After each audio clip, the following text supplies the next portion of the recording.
Kematian akibat COVID-19 di Malaysia semakin membimbangkan, lebih-lebih lagi kepada ibu bapa yang mempunyai anak kecil. Ia berikutan kematian seorang bayi berusia setahun sebagaimana dilaporkan Ketua Pengarah Kesihatan Tan Sri Dr. Nur Hisham Abdullah menerusi sidang medianya semalam.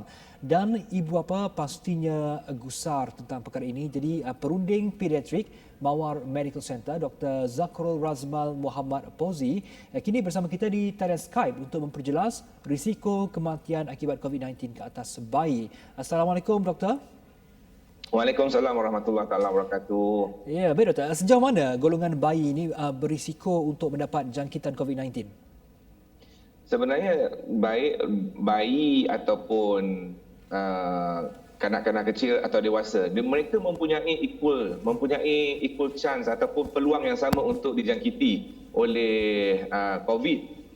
Bergantung kepada pendedahan pada persekitaran. Ini yang kena faham, bukan bermaksud bayi lebih dijangkiti atau orang dewasa boleh dijangkiti. Sebenarnya semua mempunyai peluang yang sama dan dia bergantung sepenuhnya kepada pendedahan kepada dunia luar. Itu yang paling penting lah masyarakat kita kena faham.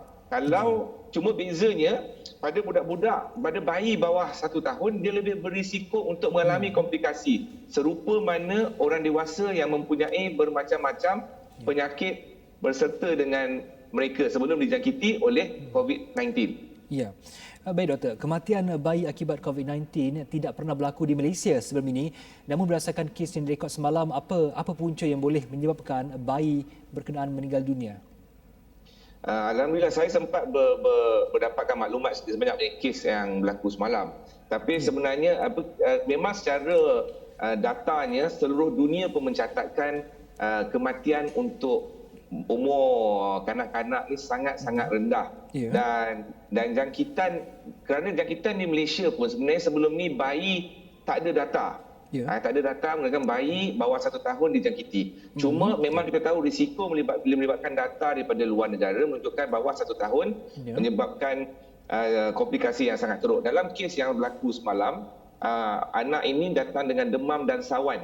Satu clinical symptoms yang tidak fit in dengan COVID-19, tapi dia datang dengan demam, panas dan sawan yang berterusan dan menyebabkan komplikasi daripada situ. Tapi seorang anak yang sihat, kita kena ambil kes sebagai satu kes yang secara keseluruhan, yang mana anak ini juga mungkin mengalami masalah bila kita kata melibatkan Sabah Sarawak ataupun even kita kata masyarakat luar bandar, Wak Ima dalam bandar sendiri. Kita akan bercakap mengenai anak-anak yang mengalami mungkin masalah kekurangan zat makanan sebagai puncanya.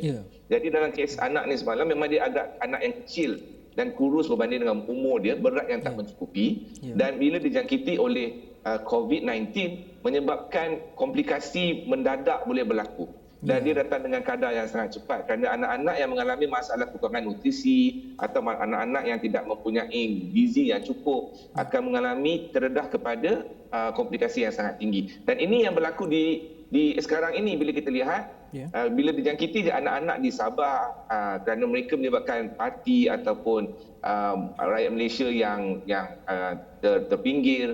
Jadi dengan kadar pemakanan yang agak kurang berbanding dengan gizi yang sepatutnya, jadi terdedah kepada komplikasi yang sangat-sangat besar. So dalam kes yang semalam sebenarnya kita melihat itu adalah satu-satu kes, mungkin ada 2-3 kes lagi yang boleh akan berlaku kerana anak kecil ni dia tidak memiliki keupayaan untuk menahan jangkitan. Dan apabila komplikasi berlaku, dia tak dapat nak cope. Itu je sebenarnya. Dan apabila kita sebut pasal COVID pada bayi bawah 1 tahun, pasal dia tak ada series ataupun tak ada data menunjukkan macam mana pattern dia. Adakah tunjuk demam, batuk, sesama, atau demam dengan sawan, atau demam dengan ruam, atau demam. Jadi ini menimbulkan masalah untuk kita buat diagnosis awal.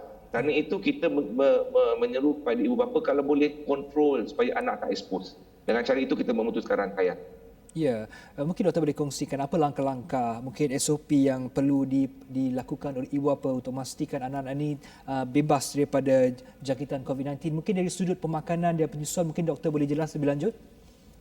So bila kita cakap macam mana nak cegah anak-anak ataupun melindungi anak-anak kita, yang pertamanya untuk semua faham bahawa COVID hanya merebak apabila pada crowded place. Yang bila kita melibatkan anak-anak kecil, yang membawa kuman masuk dalam rumah adalah ibu ayah atau penjaga atau guru ataupun sesiapa-siapa yang in contact dengan baby ataupun anak-anak kecil. Ini adalah vektor yang paling penting untuk kita kawal. Pada masa yang sama, bila anak-anak kecil, memang bila kita kata anak yang disusukan badan mempunyai imuniti yang lebih tinggi ataupun akan tetapi bila kita cakap pasal COVID, dia tidak melibatkan sistem begitu pasal dia melibatkan sistem pernafasan sebelum melibatkan imuniti dalam darah. So komplikasi yang timbul apabila permulaan lagi badan tak dapat nak cope, especially kepada anak-anak yang bawah berumur 1 tahun.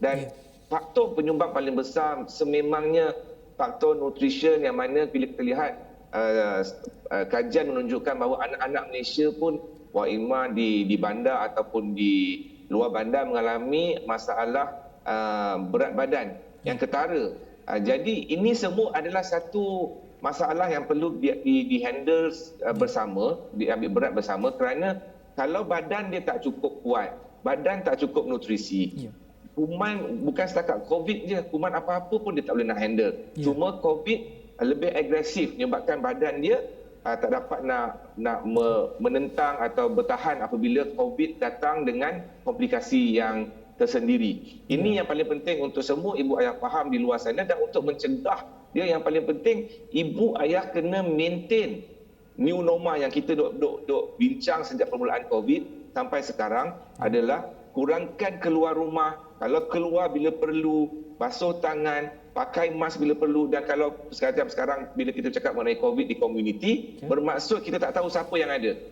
So bila balik semestinya kena bersihkan diri sebelum peluk cium anak. Walaupun anak tu macam mana datang kat kita, cuba bersihkan diri sebelum kita peluk cium anak kita, dan keluar hanya bila perlu. Okey, baik. Terima kasih doktor atas penjelasan yang cukup komprehensif. Assalamualaikum warahmatullahi wabarakatuh.